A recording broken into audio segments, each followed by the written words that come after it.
Hello everyone and welcome to NS online education. My name is Ravindra Kumar and आज इस video में बच्चों हम बात करेंगे स्पेक्ट्रोस्कोपी के बारे में। और ये आपका फर्स्ट पार्ट है। नेक्स्ट पार्ट से हम डिस्कस करेंगे ये specific spectroscopy like UV spectroscopy, NMR spectroscopy, CD, उन सब के बारे में बात करेंगे। आज हमारा एक बेसिक और इंट्रोडक्शन रहेगा स्पेक्ट्रोस्कोपी का। तो चलिए स्टार्ट करते हैं। तो स्पेक्ट्रोस्कोपी क्या है बच्चों? स्पेक्ट्रोस्कोपी आपका डील करता है इलेक्ट्रोमैग्नेटिक रेडिएशन एंड उसका जो इंटरेक्शन है किसके साथ, मैटर के साथ। तो ये जो इन दोनों के बीच में इंटरेक्शन है इसको जो हम स्टडी करते हैं किसमें, स्पेक्ट्रोस्कोपी में। ठीक है। तो एक बहुत सिंपल एग्जांपल है जो आपने पहले भी देखा होगा क्लास 12th वगैरह में, कि ये आपका एक बोर एटॉमिक मॉडल आप यहाँ पे देख सकते हैं। सेंटर में न्यूक्लियस है और ये आपका इलेक्ट्रॉन है। ये आपका एक रेडिएशन है जो कि एक एनर्जी लेकर के आया अपने साथ एच न्यू, जिसकी वजह से ये इलेक्ट्रॉन क्या हुआ है, ये लोअर एटॉमिक ऑर्बिटल से जंप कर गया है हायर एटॉमिक ऑर्बिटल पे। ठीक है। सो और ये इस स्टेट को हम क्या बोलेंगे, एक्साइटेड स्टेट। तो ये इस एटम की एक्साइटेड स्टेट है। ठीक है। तो ये तो एक फिनोमेना हो गया जिसके बारे में हम बात कर रहे हैं, जब आपका इलेक्ट्रोमैग्नेटिक रेडिएशन एब्जॉर्ब करेगा कोई एटम। ठीक है। लेकिन इसके अलावा भी डिफरेंट टाइप के फिनोमेना है जिनको हम स्पेक्ट्रोस्कोपी में स्टडी करते हैं या तो ये सबसे पहले समझते हैं इलेक्ट्रोमैग्नेटिक रेडिएशन, क्योंकि तभी तो हम पहले हमें पता होना चाहिए कि इलेक्ट्रोमैग्नेटिक रेडिएशन का है, फिर हम बात करेंगे कि उसका इंटरेक्शन कैसे होता है मैटर के साथ। मैटर तो आपको पता ही है, सिंपली जिसको भी आप फिजिकली टच करके फील कर सकते हैं, that is electromagnet, that is matter, sorry. ठीक है। So so what is electromagnetic radiation? Electromagnetic radiation भी आप लोगों को पता ही है, light is a form of electromagnetic radiation as you people know. ठीक है। और ये जो रीजन है ये आपका किस में आता है, विजिबल रीजन में आता है। तो जो आपका विजिबल रीजन है ये रिवीजन है आपका, तो आप लोगों को सारे बेसिक चीजें पता होगी, एक बार रिवाइज कर रहे हैं बस। ये जो विजिबल रीजन है आपका, ये सिर्फ इसी रीजन को हम क्या कहते हैं, लाइट अज्यूम करते हैं कि ये एक लाइट है जिसको हम देख पा रहे हैं, जिसकी वजह से हम विजुलाइज कर पा रहे हैं चीज़ों को। एक्चुअली में लाइट का ऐसा कोई कलर नहीं होता है, बट हमारी जो आईज हैं वो सेंसिटिव हैं किसके लिए, इस रीजन के लिए, किसके लिए, विजिबल रीजन के लिए। इसलिए वो क्या करती है, जो डिफरेंट टाइप के इलेक्ट्रोमैग्नेटिक रेडिएशन है किसके अंदर, इस विजिबल रीजन के अंदर, उनको एक कलर असाइन कर दिया है उसने, ब्रेन ने, जिसकी वजह से हम उनको इस तरीके से विजुलाइज कर पा रहे हैं अपने वर्ल्ड को, जस्ट बिकॉज ऑफ, क्योंकि आई सेंसिटिव है उस इस स्पेक्ट्रम के लिए। क्लियर? तो ब्रेन ने उनको असाइन कर दिया डिफरेंट कलर्स। ठीक है। तो इस वजह से हम उनको देख पाते हैं। और बाकी बाकी जो आपका इसके अलावा चाहिए तो हो गया सिर्फ विजिबल रीजन। इसके बाद आपका आई आर रीजन है, यूवी रीजन है। ठीक है। रेडियो वेव्स है, इनको जो है हमारी आईज इनके लिए सेंसिटिव नहीं है, तो हम इनको नहीं देख पाते हैं। ठीक है। सो ये आपको पता है। और इसके बाद जो आपका electromagnetic radiation is a wave of electric and magnetic field, आपका डेफिनेशन। ठीक है। इसको देख लेते हैं कि इसमें क्या है, इलेक्ट्रोमैग्नेटिक रेडिएशन में एक इलेक्ट्रिक फील्ड होती है और एक मैग्नेटिक फील्ड होती है। और ये जो फील्ड है, दोनों ही फील्ड ये फ्लक्चुएट करते हैं कैसे, orthogonally to each other and to the direction of propagation. ठीक है। यानी कि तीनों चीजें 90 डिग्री पे है। फॉर एग्जाम्पल ये जैसे कि आप देख सकते हैं, ये अगर आप इसको एज्यूम करें तो यहाँ पर आप देख सकते हैं ये जो इलेक्ट्रिक फील्ड है, इलेक्ट्रिक फील्ड आप देख सकते हैं कि ये आपका वर्टिकली जो है इसकी वैल्यू इंक्रीज हो रही है और डिक्रीज हो रही है। आप देख सकते हैं ये वाले वेक्टर को मॉनिटर कीजिए, यहाँ पर ये जो वेक्टर है, ये जो वेक्टर है इसको मॉनिटर कीजिए, तो आप देखेंगे कि इसकी जो ये कभी डिक्रीज हो रहा है कभी इंक्रीज हो रहा है, बट कैसे, वर्टिकली। ठीक है। तो ये आपका एक ये आपका इलेक्ट्रिक फील्ड वेक्टर है जो कि क्या है, वर्टिकली आपका जो है फ्लक्चुएशन हो रहा है जिसके अंदर। ठीक है। इसी तरीके से मैग्नेटिक फील्ड के वेक्टर को देखिए, यहाँ पे क्या है, हॉरिजॉन्टली फ्लक्चुएशन हो रहा है। तो ये आपका मैग्नेटिक फील्ड का वेक्टर हो गया, जिसमें क्या है, कैसा फ्लक्चुएशन हो रहा है, आपका हॉरिजॉन्टल फ्लक्चुएशन यहाँ पे हो रहा है। ठीक है। और इन दोनों के बीच में कितना एंगल हो गया, 90 डिग्री। क्यों? क्योंकि आप देख सकते हैं दोनों परपेंडिकुलर है, ये आपका बिल्कुल 90 वर्टिकल और ये बिल्कुल हॉरिजॉन्टल, दोनों के बीच में एंगल 90 डिग्री। तो इन दोनों के बीच में भी एंगल 90 डिग्री है, बट वेव किस डायरेक्शन मूव कर रही है, आप देख सकते हैं वेव आगे की तरफ मूव कर रही है, फॉरवर्ड डायरेक्शन में। सो वेव इस डायरेक्शन मूव कर रही है, दैट मीन्स जो इलेक्ट्रिक फील्ड और जो डायरेक्शन ऑफ प्रोपोगेशन है, ये क्या है, डायरेक्शन ऑफ प्रोपोगेशन इन दोनों के बीच में, मतलब इन तीनों के बीच में, electric field, magnetic field and जो डायरेक्शन ऑफ प्रोपोगेशन है, इन तीनों के बीच में जो एंगल है वो क्या है, 90 डिग्री है। ठीक है। तो 90 डिग्री टू ईच अदर। तो electric field and magnetic field are fluctuating at 90 degree to each other and as well as to the direction of propagation. तो आप देख सकते हैं यहाँ पे दोनों कंबाइंड हैं, ये इलेक्ट्रिक फील्ड, ये मैग्नेटिक फील्ड, और ये डायरेक्शन ऑफ प्रोपोगेशन की। और तो यही आपका इलेक्ट्रोमैग्नेटिक रेडिएशन।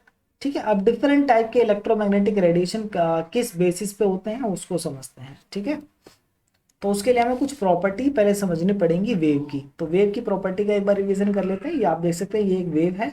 ठीक है, क्लियर है बहुत। और इस वेव में अगर आप देखें तो आप देखेंगे कि यहाँ पे कुछ चीजें हैं, जैसे कि ये आप देख सकते हैं, ये आपका क्रिस्ट और ये आपका ट्रफ। ये क्रिस्ट और ट्रफ क्या है, ये आपका मैक्सिमम एम्पलीट्यूड जहां पे होता है, क्या होता है, मैक्सिमम एम्पलीट्यूड। तो ये आपका मैक्सिमम एम्पलीट्यूड है, maximum displacement from base line. ठीक है, तो मैक्सिमम डिस्प्लेसमेंट यहाँ पर होता है क्रिस्ट पे, और कहाँ पे होता है, ट्रफ पे। तो एक क्रिस्ट पे पॉजिटिव डायरेक्शन में होता है डिस्प्लेसमेंट, और ट्रफ में नेगेटिव साइड में होता है। ये डिफरेंस इनके बीच में। ठीक है, तो और आप देख सकते हैं ये कंप्लीट वेव कैसे बनेगी। या तो आप यहाँ से अगर मैं स्टार्ट करता हूँ तो एक कंप्लीट वेव ये है, ये यहाँ से स्टार्ट हुई और ये पूरा यहाँ से नीचे और ये पूरा यहाँ। इस पैटर्न के बाद आप देख सकते हैं कि ये जो सिमिलर पैटर्न है ये अपने आप को रिपीट करना स्टार्ट कर रहा है। तो या तो मैं इसको कंप्लीट वेव यहाँ से लेकर के यहाँ तक बोल सकता हूँ, या फिर अगर मुझे, या फिर मैं ये भी बोल सकता हूँ कि दो क्रिस्ट के बीच की, ये भी एक क्रिस्ट है और ये भी एक क्रिस्ट है। तो यहाँ पर आप देख सकते हैं ये भी एक पैटर्न है, और ये पैटर्न भी क्या है, इस क्रिस्ट के बाद अपने आप को क्या करेगा, रिपीट करेगा। ठीक है, तो ये पैटर्न भी रिपीट करेगा। दैट मीन्स वेव क्या है, रिपीटिंग पैटर्न है इसका। ठीक है, तो यानी हम ये कह सकते हैं कि दो क्रिस्ट के बीच का जो डिस्टेंस है, दो क्रिस्ट के बीच का डिफरेंस जो है उसको क्या बोलते हैं बच्चों, वेवलेंथ बोलते हैं। क्या बोलते हैं, वेवलेंथ। एक ये क्रिस्ट है और एक ये क्रिस्ट है, इन दोनों के बीच में जो आप देख पा रहे हैं, जो इन दोनों के बीच, इन दोनों की जो लेंथ, इन दोनों के बीच की जो लेंथ है उसको क्या बोलते हैं, वेवलेंथ। ये हमें क्या बताता है, वेवलेंथ ये बताता है कि जो रिपीटिंग पैटर्न है इसकी लेंथ कितनी है, इस वेव की लेंथ कितनी है। तो ये सिंगल वेव जो है इसकी लेंथ कितनी है उसको आप बोलते हैं वेव लेंथ। तो ये सिंपल रिवीजन है, आप लोगों को पता है। वेव लेंथ को किससे रिप्रेजेंट करते हैं, लैम्डा से, और जनरली जो इसको जिस यूनिट में इसको बताते हैं वो है नैनोमीटर। ठीक है, यहाँ तो कोई डाउट तो नहीं है। नेक्स्ट आता है एम्पलीट्यूड। तो मैंने आपको बता दिया maximum length of vector. Then maximum length of vector, आप जैसे ये जो आपने डायग्राम में भी देखा, मैक्सिमम लेंथ क्या है, ये है इसकी वेक्टर की, ये पूरी कंप्लीट लेंथ, इसी को बार बार ये इस पे जा रहा है। ठीक है, तो ये मैक्सिमम लेंथ थी। तो maximum length of A vector is amplitude. फिर आता है बच्चों आपका फ्रीक्वेंसी। फ्रीक्वेंसी को ध्यान से समझिएगा, मैं आपको बताऊंगा कि जैसे कि आपका ये जो वेव है, ठीक है, और ये इस वेव को एक पॉइंट से ये मैंने एक सिंगल पॉइंट यहाँ पे ड्रॉ किया है। इस पॉइंट से एक सेकंड में, इस पॉइंट से एक सेकंड में इस टाइप की, ठीक है, इसको हाईलाइट करो।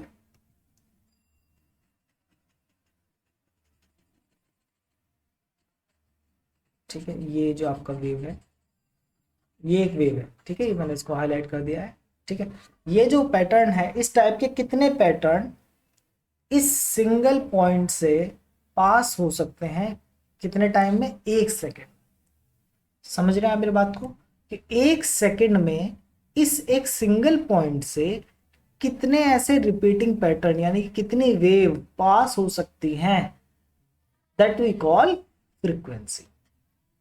कोई डाउट तो नहीं यहाँ पे, बहुत सिंपल, बहुत इजी, कि एक सेकेंड में एक पॉइंट से कितनी वेव पास हो सकती हैं, वो आपका होता है फ्रीक्वेंसी। और इसका फॉर्मूला क्या होता है, ये होता है frequency is equal to c by lambda, c by lambda. ठीक है, सी क्या है, सी है स्पीड ऑफ लाइट, जो कि आपको पता है 3 × 10⁸ मीटर पर सेकेंड, मीटर पर सेकेंड। लैम्डा की इसकी यूनिट क्या होती है, मीटर। और अभी एक नेक्स्ट वीडियो जो बनाएंगे हम बायो प्रोसेस इंजीनियरिंग में, उसमें आपको बताऊंगा यूनिट के बारे में।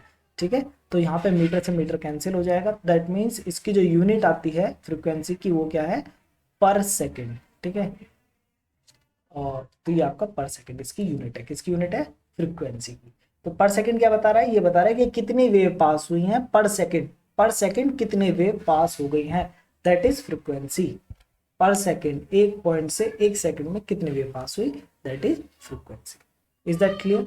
ठीक है, इसलिए क्या है, स्पीड ऑफ लाइट से किसको डिवाइड किया, लैम्डा को, यानी लैम्डा क्या था, वेवलेंथ थी, तो वेवलेंथ से डिवाइड कर दिया स्पीड ऑफ लाइट को, तो हमें पता चल गया कि कितने वेव पास हो सकती हैं 1 सेकंड में। ठीक है, यहाँ तो कोई डाउट तो नहीं किसी को। देन नेक्स्ट है इसी तरीके से आपका ये आता है wave number. Wave number frequency की तरह ही होता है, ये बताता है, जैसे फ्रीक्वेंसी बता रहा था कि 1 सेकंड में एक पॉइंट से कितनी वेव पास हो सकती हैं, वेव नंबर ये कहता है कि 1 सेंटीमीटर में, 1 सेंटीमीटर लेंथ में कितनी वेव प्रेजेंट होगी, number of waves present in 1 centimetre.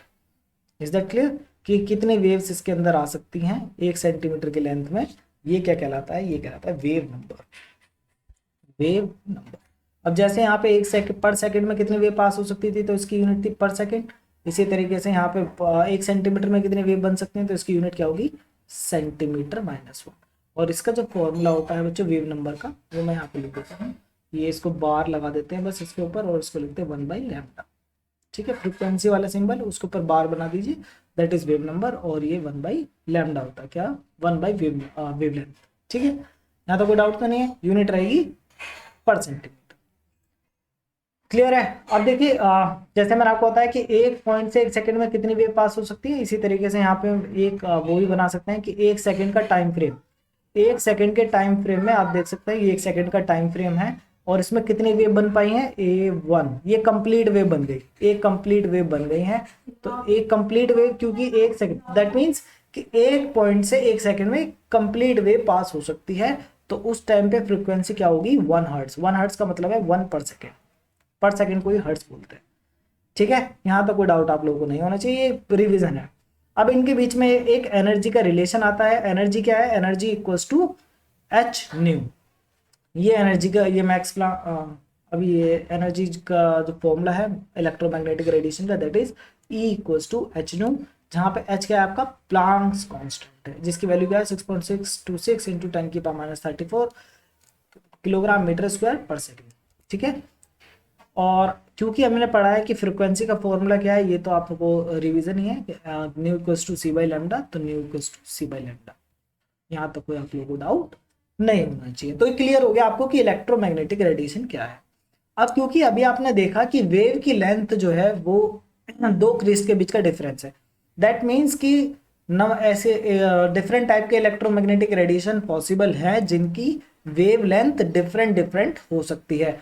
ठीक है, अब किसी के यहाँ पे नैनोमीटर में शो किया है, तो अलग अलग नैनोमीटर में, तो जैसे कि आप यहाँ पे देख पाएंगे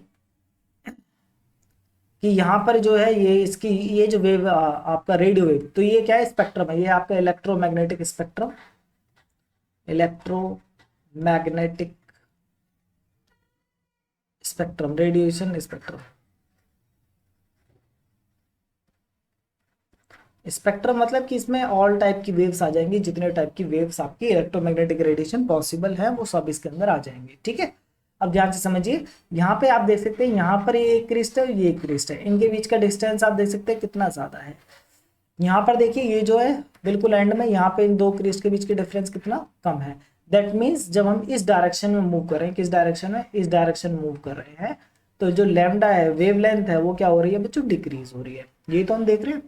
ठीक है, और इसके बाद फ्रीक्वेंसी की बात करें, तो फ्रीक्वेंसी आप देख सकते हैं कि ये जो वेव है, ये जो वेव है, क्योंकि इसकी लेंथ ज़्यादा है तो इसको एक पॉइंट से पास होने में ज़्यादा टाइम लगेगा। और फ्रीक्वेंसी हमने पढ़ा था क्या है, फ्रीक्वेंसी कहता है कि 1 सेकंड में एक पॉइंट से कितनी वेव पास हो सकती है, दैट इज फ्रीक्वेंसी।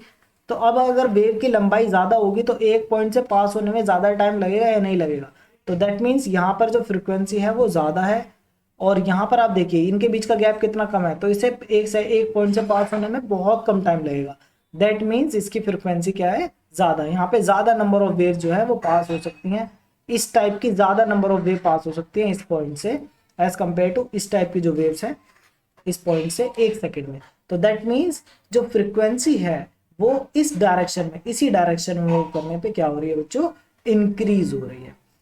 और एनर्जी की बात करें तो एनर्जी तो डायरेक्टली प्रोपोर्शनल है फ्रीक्वेंसी के, तो एनर्जी भी इस डायरेक्शन में क्या होगी, इंक्रीज होगी, क्योंकि अभी हमने फॉर्मूला पढ़ा है पीछे E equals to h nu, तो E equals to h nu, that means E directly proportional है न्यू के, और म्यू जो है वो इनवर्सली प्रोपोर्शनल है लैम्डा के। दैट मीन्स अगर लैम्डा इंक्रीज करोगे तो फ्रीक्वेंसी डिक्रीज होगी, फ्रीक्वेंसी डिक्रीज होगी तो एनर्जी डिक्रीज होगी। ठीक है, जो डायरेक्टली प्रोपोर्शनल है वो साथ में चेंज होते हैं, जो इनवर्सली प्रोपोर्शनल है वो अपोजिटली चेंज होते हैं। आई होप आप लोगों को ये सारी चीजें क्लियर हो गई होंगी। अब देखते हैं डिफरेंट टाइप के इलेक्ट्रोमैग्नेटिक रेडिएशन को जो हमने कैटेगराइज किया हुआ है। तो उसमें एक कैटेगरी आती है रेडियो वेव्स। रेडियो वेव्स की जो वेवलेंथ है वो बहुत ज्यादा होती है। जैसे कि यहाँ पे आप देख सकते हैं ये यूनिट मीटर, 10 का क्यूब मीटर। 10 का क्यूब मीटर आप मुझे बताइए कि कितना होता है किलोमीटर। तो आपको पता है 1000 मीटर इक्वल्स टू 1 किलोमीटर। तो दैट मीन्स यहाँ पे किसकी बात कर रहा है, ये कह रहा है कि 1 किलोमीटर इसकी वेवलेंथ है, वेवलेंथ है 1 किलोमीटर। ओके, तो यानी कि बहुत बड़ी वेव है। ठीक है, देन आता है आपका माइक्रोवेव्स। माइक्रोवेव देख सकते हैं, माइक्रोवेव क्या है, 10 की पावर -2 मीटर। 10 की पावर -2 मीटर को अगर मैं लिखूं तो ये सेंटीमीटर हो सकता है, 1 सेंटीमीटर। ठीक है, तो 1 सेंटीमीटर की लेंथ की कोई ऑब्जेक्ट जैसे कि बटरफ्लाई सेंटीमीटर में लेंथ होगी। ठीक है, इंफ्रारेड की जो लेंथ है वो 10 की पावर -5 मीटर के अराउंड होती है, यानी कि आप इसको बता सकते हैं कि अराउंड 10 की पावर -5 माइक्रोमीटर, वो 10 माइक्रोमीटर होगी। तो ये आपकी 10 माइक्रोमीटर होगी। क्लियर है, या फिर आप इसको मिली में लिखना चाहें तो 100 मिलीमीटर भी बोल सकते हैं। ठीक है, देन मिली 10 की पावर -3 0.01 मिलीमीटर।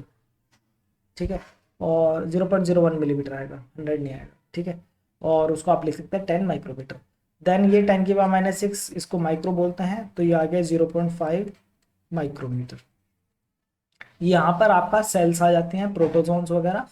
ठीक है, और ये किस रीजन में, विजिबल रीजन में। अब क्योंकि यहाँ पे सेल्स, ये इसका जो वेवलेंथ है वो किसके साइज के अकॉर्डिंग आ गया है, सेल्स के साइज के अकॉर्डिंग आ गया है। तो जो हमारी आईज में भी जो रॉड सेल है जो कि विजिबल रीजन को ही क्या करती हैं, उनके लिए सेंसिटिव है, उन्हीं को ही वो जो है सेंस करती हैं। ठीक है, तो वो विजिबल रीजन को सेंस कर पाती हैं। देन आपका आता है अल्ट्रा वायलेट। ठीक है, अल्ट्रा वायलेट जो रीजन है इसको आप देख सकते हैं 10 की पावर -8। अल्ट्रा देखिए, विजिबल में आपने पढ़ा होगा, विजिबल क्या होता है, विबग्योर, आपने पढ़ा है ना, विबग्योर। तो इसको यहाँ पे लिखूं VIBGYOR, विबग्योर। तो देखिए रेड से ये आया इंफ्रारेड, रेड के बाद, और ये वायलेट का भी, वायलेट से ज्यादा अल्ट्रा वायलेट।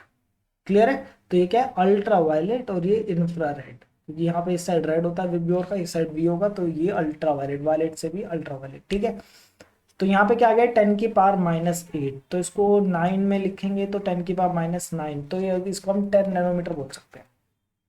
ठीक है, देन ये आ गया आपका एक्सरे। एक्सरे 10 की पावर -12 10 है, तो इसको बोल सकते हैं 10 नैनोमीटर। 10 नैनोमीटर की बोला है, 10 रहेगा। ये आएगा 0.1 नैनोमीटर, ये और छोटा हो गया है, तो 0.1 नैनोमीटर। और ये कौन सा स्केल आ गया, जो एटॉमिक स्केल आ गया है। ये मॉलिक्यूलर स्केल था, ये एटॉमिक स्केल आ गया है। देन आ गया एटॉमिक न्यूक्लियाई। एटॉमिक न्यूक्लियाई का स्केल देख सकते हैं 10 की पावर -12, और ये 10 की पावर -12 को देखते हैं पिकोमीटर, नैनो, पिको, फेम्टो। ठीक है, ये सब आपको पढ़ाएंगे, चिंता मत कीजिए। अभी नेक्स्ट वीडियो जो आएगी बायो प्रोसेस इंजीनियरिंग में, उसमें हम ये सारी चीज़ें डिस्कस करने वाले, नैनो, पिको, फेम्टो, ये सब डिस्कस करेंगे। वैसे तो आप लोगों को पता ही होंगे। ठीक है, तो ये आपको आई होप क्लियर हो गया होगा। इसी तरीके से फ्रीक्वेंसी आप देख सकते हैं, क्योंकि फ्रीक्वेंसी जैसे कि मैंने बताया इनवर्सली प्रोपोर्शनल है वेवलेंथ की। अब 1 किलोमीटर की वेव है तो 1 सेकंड में 1 पॉइंट से पास होना है, तो कम नंबर ऑफ वेव पास हो पाएंगी क्योंकि बहुत बड़ी वेव है। तो यहाँ पे क्या है, 10 की पावर 4, यानी कि 10,000 वेव जो है फिर भी पास हो जाएंगी 1 सेकंड में 1 पॉइंट से। ठीक है, ऐसा क्यों पॉसिबल है, ऐसा इसलिए पॉसिबल है क्योंकि स्पीड ऑफ लाइट जो है वो बहुत ज़्यादा है। क्या है, 3 × 10 की पावर 8 मीटर पर सेकेंड। इलेक्ट्रोमैग्नेटिक रेडिएशन जो है उसकी जो स्पीड है वो है 3 × 10 की पावर 8 मीटर पर सेकेंड। इस वजह से इतनी वेव्स पास हो पाती हैं, भले इनकी लेंथ 1 किलोमीटर भी क्यों ना हो। क्लियर है, इसके बाद फिर आप देख सकते हैं ये 10 की पावर 8 है, यहाँ पर ये 10 की पावर 12, 10 की पावर 15, 10 की पावर 16 वेव पास हो सकती हैं। ये देखिए, ये आपका गामा रेडिएशन जो है उसमें 10 की पावर 20 वेव पास हो सकती हैं 1 पॉइंट से 1 सेकंड में। तो इतनी सारी वेव पास होंगी तो कितनी सारी एनर्जी लेकर के अपने साथ जाएंगे। एक तो क्या है कि इनकी एनर्जी ऑलरेडी ज़्यादा है, क्योंकि हमने पढ़ा है कि energy is directly proportional to frequency. और दूसरा इतने ज़्यादा नंबर ऑफ वेव्स जा रही हैं तो उनकी तो एनर्जी टोटल मिला करके बहुत ज़्यादा हो जाएगी। ठीक है, तो गामा रेडिएशन बहुत हार्मफुल होता है, ये आप लोगों को पता ही होगा। ठीक है, एक्सरे भी हार्मफुल होती हैं, बट एक्सरे हम करा लेते हैं क्योंकि वो शॉर्ट टाइम एक्सपोजर है, बट ये भी हार्मफुल है। जो लोग वहाँ पे एक्सरे मशीन के पास काम करते हैं उनका एक लिमिटेड ईयर्स के लिए ही उनको अलाउ होता है एक्सरे मशीन पे काम करना, उसके बाद वो उस पर काम नहीं कर सकते, अदरवाइज उनको कैंसर वगैरह के चांसेस बहुत ज़्यादा बढ़ जाते हैं उनके लिए। ठीक है, आई होप आप लोगों को सारी चीज़ें क्लियर हो गई होगी। ठीक है, और यूवी वगैरह ये सब आपको क्लियर होगा। तो यूवी वगैरह हम नहीं देख पाते, हम ये ना यूवी देख सकते हैं, एक्सरे गामा ये हम कुछ भी नहीं देख पाते हैं, इंफ्रारेड माइक्रोवेव रेड कुछ भी नहीं, सिर्फ और सिर्फ विजिबल रीजन ही हम देख पाते हैं क्योंकि उसी के लिए हमारी आई सेंसिटिव। देन है आपका एब्जॉर्प्शन एंड एमिशन। ठीक है, तो अब देख ये इंटरेक्शन पे आ गए हैं। अब हम प्रॉपर इलेक्ट्रोमैग्नेटिक रेडिएशन तो हमने समझ लिया कि क्या होता है, कितने टाइप्स होते हैं, ये सब हमने समझ लिया है। और क्योंकि इसके इतने सारे टाइप्स हैं इसीलिए डिफरेंट टाइप की स्पेक्ट्रोस्कोपी जो है वो पॉसिबल है। क्यों? क्योंकि डिफरेंट टाइप के एनर्जी वाले रेडिएशन हमारे पास प्रेजेंट हैं, तो वो डिफरेंट टाइप का रिजल्ट देते हैं मैटर के साथ इंटरेक्शन पर। ठीक है, और उसी के बेसिस पे हमने डिफरेंट टाइप की जो है स्पेक्ट्रोस्कोपी डेवलप करी है, स्पेक्ट्रोमेट्री डेवलप करी। अब जैसे कि आपका ये सिंपल, ये आपको पहले से ही पता है, ये एक रिवीजन, ये के एलिमेंट शेल, ये आप इसको कंसिडर कर सकते हैं कि एक हाइड्रोजन का एटम है। ठीक है, और ये आपको पता है कि एनर्जी जो है वो ऊपर जैसे जैसे एटॉमिक ऑर्बिटल्स इंक्रीज होते हैं तो एनर्जी जो है वो इंक्रीज होती है। आप देख सकते हैं नेगेटिव जो है लेस नेगेटिव हो रहा है। ठीक है, तो एनर्जी का फॉर्मूला फॉर हाइड्रोजन आइटम ये होता है एन शेल के लिए, अगर आपको फाइंड आउट करना है तो एन स्क्वायर ये नंबर एटॉमिक ऑर्बिटल है, तो फर्स्ट के लिए कितना हो जाएगा 13.6 इलेक्ट्रॉन वोल्ट, सेकंड के लिए 2 टू 4, तो 4 से डिवाइड कर देंगे तो इतना आ जाएगा। So that's how we find out. Now ये देख सकते हैं कि एक इलेक्ट्रोमैग्नेटिक रेडिएशन है जिसका जो एनर्जी है वो क्या है एच न्यू। अभी हमने देखा एनर्जी का फॉर्मूला क्या है एच न्यू, जिसकी वजह से ये अब इलेक्ट्रॉन, अब देखिए यहाँ पर जो इस एटॉमिक ऑर्बिटल की एनर्जी थी वो थी 13.6 इलेक्ट्रॉन वोल्ट, बट जैसे ही रेडिएशन आया उसको इसने एब्जॉर्ब किया और वो कहाँ चला गया, एक हायर एटॉमिक ऑर्बिटल पे चला गया, जिससे इसकी एनर्जी मैच करेगी, जिससे अब इसकी नई एनर्जी जो है वो मैच कर पा रही है, दैट इज -1.51 इलेक्ट्रॉन वोल्ट। ठीक है, तो ये एक्साइटेड इलेक्ट्रॉन है। अब आप देख सकते हैं इनके बीच का एनर्जी डिफरेंस क्या है 2.08 इलेक्ट्रॉन वोल्ट। दैट मीन्स अगर कोई रेडिएशन जो आ रहा है उसकी एनर्जी जो है वो 2.08 इलेक्ट्रॉन वोल्ट है, तभी ये जो है यहाँ से यहाँ जंप करेगा, अदरवाइज ये यहाँ पे यहाँ जंप नहीं करेगा। वो ही रेडिएशन एब्जॉर्ब होगा, ध्यान से सुनिए, वो ही रेडिएशन एब्जॉर्ब हो सकता है जो किसी ना किसी एनर्जी गैप के बराबर हो, या तो वो इस एनर्जी गैप के बराबर हो, चाहे वो इस एनर्जी गैप के बराबर हो या किसी और एनर्जी गैप के बराबर हो, बट एनर्जी गैप जो अलाउड एनर्जी गैप्स हैं उन्हीं में ही ट्रांजिशन पॉसिबल है। ठीक है, बाकी ऐसा नहीं है कि किसी भी टाइप का रेडिएशन आएगा तो ये एटम एब्जॉर्ब कर लेगा, ऐसा पॉसिबल नहीं है। ठीक है, अब ये क्या है, ये एक्साइटेड स्टेट में ज़्यादा टाइम के लिए नहीं रह सकता। ठीक है, इसलिए क्या है ये वापस आएगा। तो ये एक्साइटेड स्टेट ज़्यादा टाइम के लिए स्टेबल नहीं होती है, बहुत लेस स्टेबल होती है, क्योंकि जो इन्वायरमेंट है उसमें चेंज नहीं आया है। ठीक है, इन्वायरमेंट में कोई चेंज नहीं आया है, एटम की एनर्जी में चेंज आया है। तो एटम, नेचर का रूल क्या कहता है, नेचर ये कहता है कि कोई भी चीज़, कोई भी मैटर वगैरह जो है आपका नेचर में, वो हमेशा ये ट्राई करता है कि उसकी एनर्जी क्या हो जाए, कम से कम वो लोएस्ट पॉसिबल एनर्जी स्टेट को एक्वायर्ड करना चाहता है। क्या करना चाहता है, लोएस्ट पॉसिबल एनर्जी स्टेट को एक्वायर करना चाहती है कोई भी चीज़ हो नेचर में। ठीक है, इसीलिए अगर आप कोई रिएक्शन करा रहे हैं, क्या करा रहे हैं बच्चों, कोई रिएक्शन करा रहे हैं, reactant 1 plus reactant 2 will give you reactant 3, ये तभी पॉसिबल है जब रिएक्टेंट 3 जो है उसकी energy as compare to these two क्या हो, कम हो, अदरवाइज ये रिएक्शन नहीं होगी। ठीक है, आई होप आप लोगों को ये चीज़ समझ आई होगी। तो इस चीज़ को याद रखिएगा कि नेचर चाहता है कि कोई भी चीज़ जो है वो लोएस्ट एनर्जी स्टेट एक्वायर करे। तो इसीलिए क्या है, अब ये तो एक्साइटेड स्टेट में चला गया, एक्साइटेड स्टेट में क्या होता है, सॉरी, एक्साइटेड स्टेट में क्या है बच्चों, एनर्जी बहुत ज़्यादा मतलब ज़्यादा हो गई है, बट इन्वायरमेंट तो सेम है, तो इसको क्या है वापस आना पड़ेगा। तो ये क्या है, या तो ये डायरेक्ट जंप कर सकता है, जब ये डायरेक्ट जंप करेगा तो ये क्या करेगा, ये जो रेडिएशन जो इसने एब्जॉर्ब किया था उसको रिलीज कर देगा। ठीक है, और दूसरा तरीका ये है कि ये जो है पहले इस एम शेल से एल शेल में आए तो एक रेडिएशन रिलीज करेगा, ठीक है, जो इन द और ये जो रेडिएशन रिलीज होगा ना, इसकी एनर्जी का डिफरेंस इन दोनों शेल जो एटॉमिक ऑर्बिटल्स हैं इनकी एनर्जी के डिफरेंस के इक्वल होगा, ठीक है।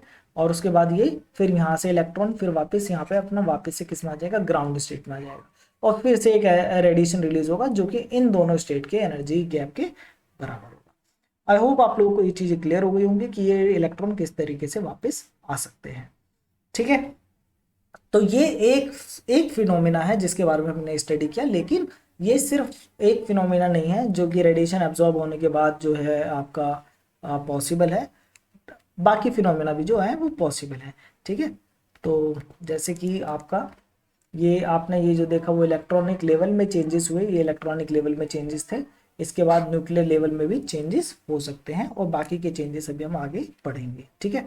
आई होप आप लोगों को अच्छी लग रही होगी वीडियो, थोड़ा सा बेसिक है, पुराना जो चीज़ है उसका रिवीजन है ताकि आगे की चीज़ें आपको ईजिली समझ में आए, ठीक है। फिर आता है quantization of energy. Quantization of energy simple है, वो ये कहता है कि जो आपका जो एनर्जी आ रही है, जो एनर्जी आ रही है, ये इलेक्ट्रोमैग्नेटिक रेडिएशन, ये एक वेव बनाई मैंने, ये मैंने सेकंड वेव बनाई और ये मैंने थर्ड वेव बनाई, ये पैकेट्स में एनर्जी को लेकर के आती है, किस में लेकर के आती है, पैकेट्स में एनर्जी को लेकर के आती है, और इन पैकेट्स की एनर्जी किसके बराबर होती है, E equals to h nu, ठीक है। यहाँ पर ये फ्रिक्वेंसी है, या फिर आप इसको बोल सकते हैं एच सी बाई लैम्डा, जहाँ पे लैम्डा क्या है, इनकी वेव लेंथ है। आई होप आप लोगों को एक चीज क्लियर हो गई, ठीक है। तो यानी कि अगर कहने का मतलब ये है कि ये जो एक वेव है ये वाली, इसकी एनर्जी ये जो सेकंड वेव है फिर इसकी एनर्जी और ये जो थर्ड वेव है इसकी एनर्जी, ठीक है। और इन सब की एनर्जी ये पैकेट्स में एनर्जी आ रही है, और इन सब की एनर्जी क्या है, ई, और जहाँ पे ई का फॉर्मूला मैंने अभी आपको बताया क्या है, इक्वल्स टू एच न्यू, ठीक है। तो डिस्क्रीट पैकेट्स में आपकी एनर्जी आती है, और इन डिस्क्रीट पैकेट्स को क्या बोलते हैं, क्वांटम बोलते हैं। सिंगुलर क्वांटम है, यानी कि ये क्वांटम, ये क्वांटम, ये क्वांटम, और इन सबको बोलेंगे तो क्वांटम एनर्जी लेकर के आ रही है, तीनों क्या है, क्वांटा कहलाएंगे, एक से ज्यादा प्लूरल, ठीक है। एनर्जीज इन डिफरेंट, अब ये क्या है, मॉलिक्यूल, अब ये तो बात हुई एटम की, ये जो हमने बात करी एटॉमिक स्टेट की बात करी, पीछे जो हमने बात करी वो एटॉमिक स्टेट की बात करी, अब हम बात करेंगे मॉलिक्यूल्स की, क्योंकि जो हमें जो डील करना है वो मॉलिक्यूल्स के साथ करना है, ठीक है। का प्रोटीन, डीएनए, बड़े बड़े मैक्रो मॉलिक्यूल्स है, एक एटम तो है नहीं, नंबर ऑफ एटम है, तो इनके पास क्या है, इनके पास और भी एनर्जीज है, जैसे कि वाइब्रेशनल एनर्जी पॉसिबल है इनके पास रोटेशनल एनर्जी भी होती है, और इनके पास इलेक्ट्रॉनिक एनर्जी भी होती है। आई होप आप समझ पा रहे हैं। एटम के पास इतना नहीं है, मॉलिक्यूल के पास बहुत कुछ है, मॉलिक्यूल के पास वाइब्रेशनल एनर्जी भी है, रोटेशनल एनर्जी भी है, इलेक्ट्रॉनिक एनर्जी भी है। Is that clear? तो मॉलिक्यूल्स के पास ये जो एक्स्ट्रा एनर्जी लेवल्स आ गए हैं, ये क्या है, एक्स्ट्रा एनर्जी लेवल्स आ गए हैं, ये भी क्या करते हैं, इंटरेक्ट करते हैं किसके साथ, इलेक्ट्रोमैग्नेटिक रेडिएशन के साथ इंटरेक्ट करते हैं, जिसकी वजह से हम डिफरेंट टाइप की स्पेक्ट्रोस्कोपी अभी पढ़ेंगे, यूवी विजिबल पढ़ेंगे, फिर एनएमआर, ये सब पढ़ेंगे, जस्ट बिकॉज क्योंकि इनके पास डिफरेंट एनर्जी लेवल्स है, ठीक है, उनको अभी देखते हैं। A molecule can jump from one energy level to another by absorbing और emitting a photon of energy that separate the two energy level. ये आपको पता है, ये आप यहाँ पे डायग्राम में देख पा रहे हैं, ठीक है। इसको पढ़ लेंगे आप लोग अपना आप से, मैं आपको आगे डिस्कस कर देता हूँ। देखिए ये इंपॉर्टेंट है, the electron can revert back to the electronic ground state for the non fluorescent molecule, this is accompanied by emission of heat. जरूरी नहीं है कि आप जो है रेडिएशन रिलीज करें जब इलेक्ट्रॉन वापस आएगा ग्राउंड स्टेट में, वो हो सकता है कि वो हीट की फॉर्म में भी उस एनर्जी को रिलीज कर दे, ठीक है। तो ये भी पॉसिबल है नॉन फ्लोरोसेंट मॉलिक्यूल के लिए, लेकिन जब हम फ्लोरोसेंस स्पेक्ट्रोस्कोपी पढ़ेंगे तो वहां पे देखेंगे कि फ्लोरोसेंस कैसे पॉसिबल है, ठीक है। अब बाकी आगे की चीजों को समझने के लिए थोड़ा सा केमिस्ट्री और रिवाइज हमें करनी पड़ेगी, जहां पे हमें मॉलिक्यूलर ऑर्बिटल्स को एक बार पढ़ना पड़ेगा, क्योंकि एटॉमिक ऑर्बिटल्स तो हम सबको पता है, मॉलिक्यूलर ऑर्बिटल्स अगर आपको याद है तो अच्छी बात है, नहीं तो एक बार यहाँ पे हम रिवाइज कर रहे हैं, उसके बाद चीजें आगे और भी इजिली समझ में आएंगी, ठीक है। तो देखिए ये एक मॉलिक्यूल है C2H4, यहाँ पे आप देख सकते हैं ये आपका एक कार्बन और एक कार्बन यहाँ पर है, और ये sp2 हाइब्रिडाइजेशन स्टेट में है आपका कार्बन, हाइड्रोजन तो ऐसी स्टेट में है, एक ही ऑर्बिटल होता है इसके पास, तो ये एक एक इलेक्ट्रॉन दे करके इन्होंने यहाँ पे एक बॉन्ड बनाया हुआ है, ठीक है। और ये तो देखिए जब आपको पता होगा कि जब हेड टू हेड बॉन्ड बनता है तो उसको क्या बोलते हैं, सिग्मा बॉन्ड, ठीक है।